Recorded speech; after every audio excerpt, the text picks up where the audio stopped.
sa ano po, sa English, sa NIV, now all has been heard. Here is the conclusion of the matter. So ito daw po yung conclusion ng lahat ng sinabi niya from chapter 1 hanggang sa chapter ito na 12 na to. Fear God and keep His commandments, for this is the duty of all mankind. So ito po pala yung makakapagpuno sa ating mga puso na nagkukulang. Kung let's try natin na fear God. Ibig sabihin po, put God first.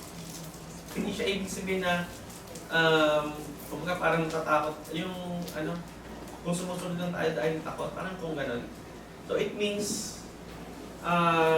respect, trust, reverence for God. So yun po yung fear of God. So dapat meron tayong respect at saka yung trust sa ating Panginoon. Na lahat ibibigay niya sa atin kasi yun yung, di ba may verse po na gano'n na may nakalimutan po yung verse na pumasok na po sa isip ko na hindi magkukulang ang Panginoon sa atin. Na lahat ibibigay niya sa tamang panahon. Opo. When God is first in your life, you stop chasing empty things and start seeking what truly matters. Keep His commandments. Leave God away.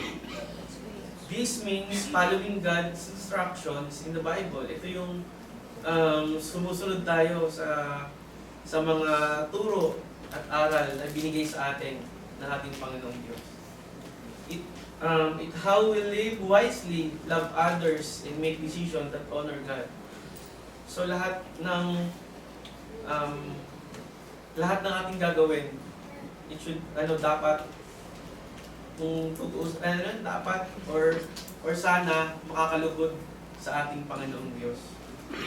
Obedience to God gives direction and purpose. Whole duty of man. This is why we exist.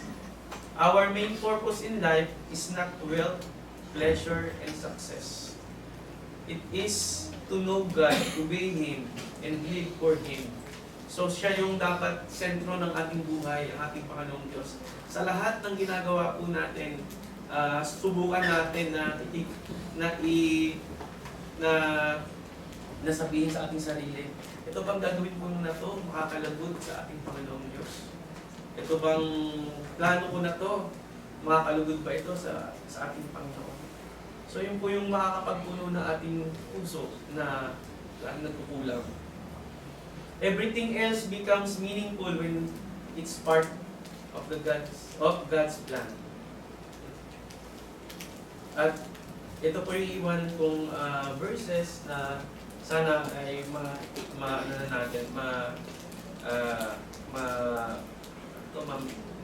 tumatak din sa isip po natin. For what shall I profit a man if he shall gain the whole world and lose his own soul? So, ito po yung word sa atin ng ating Panginoong Jesus na sige, sa'yo na ang buong mundo. Pero paano naman yung ating kaluluwa? So yun yung kailangan nating pag-aralan sa buhay natin na kahit ang buong mundo ay nasa atin na meron tayong kayamanan, pero wag natin kakalimutan na meron tayong soul na balang araw haharap tayo sa Panginoong Diyos. Magkakaroon ng judgment. At yun yung gusto ko iparating sa ating Panginoong Diyos. Na huwag nating kalimutan na may isang kaluluwa na balang araw ay magkakamit ng na forever na nasakit ba or forever na kasiyahan kasama ating Panginoong Diyos. And the last one, so whether you eat or drink or whatever you do it all for the glory of God. So, no matter what to do, maliit man yan o malaki, hindi man to makikita ng iba o sikreto mo man. Pero gawin mo pa rin ito para i-glorify yung ating Panginoon. Salamat po mga kapatid na ay may natutunan po tayo sa konting mensahe po na bahagi ko mga kapatid. Salamat po. Lakad na po tayo sa sentro ng ating panamba. Thank you.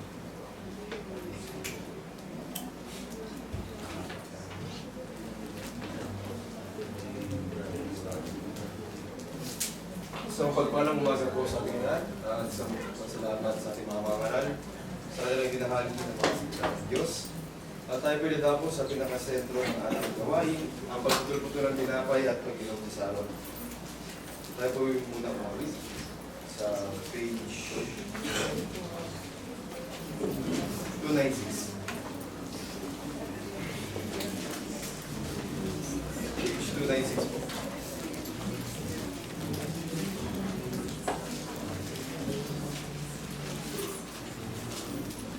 In remembrance of me. Ready? Sing. In remembrance of me.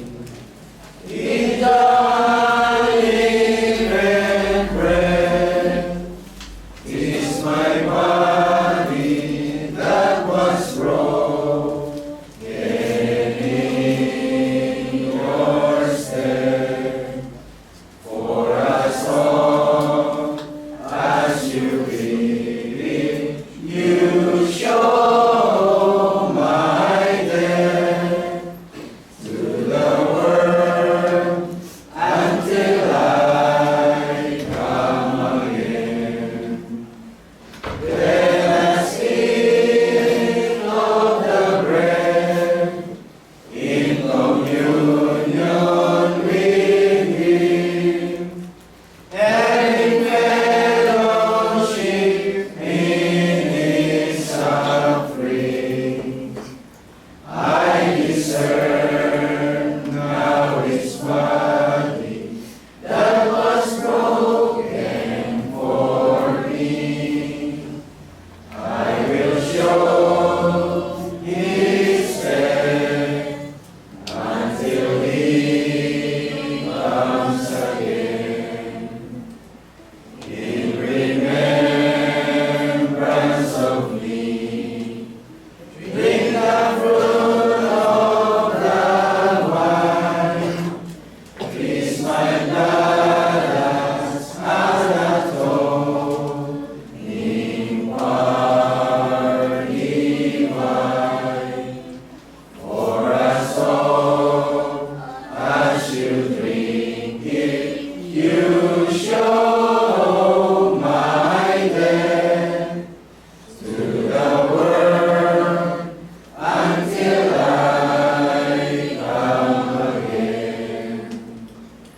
Let us drink of the cup in communion with Him, having fellowship in His sufferings. I discern now His blood that was given